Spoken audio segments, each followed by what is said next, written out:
По еден пратеник помалку би имале коалицијата СДСМ и БЕСА, ВМРО, ДПМН, ДУИ, коалицијата Алијанса на албанците Алтернатива, ако на парламентарните избори во 2020 година се гласаше по моделот една изборна единица, така владачката партија би имала 45 наместо 46 пратеници, ВМРО, ДПМН наместо 44 би имале 43, ДУИ 14 наместо 15, додека Алијанса и Алтернатива наместо 12 би имале 11. Најголем добитник во овие математики би била Левица со плюс 3 пратенички места, односно наместо сегашните два би имале 5, а едно пратеничко место во законодавниот дом би добила и интеграна Љупчо Ристовски.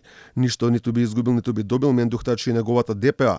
Тие би останале со едно пратеничко место. Ова го покажува симулацијата околу тоа какво собрание би добиле ако ги земеме резултатите од парламентарните избори во 2020 година. Овие бројки доаѓаат доколку покрај една изборна единица би немало ниту изборен праг. При изборен праг од на пример 3% кој се споменува во политичките кулуари, без своите места во собранието би останале ДП Интегра, кој освои 1,53%, односно 1,39%.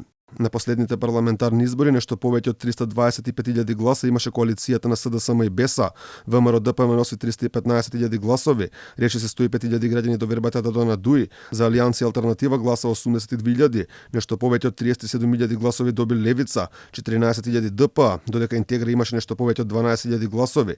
Сите други партии останаа под 5.000 гласови.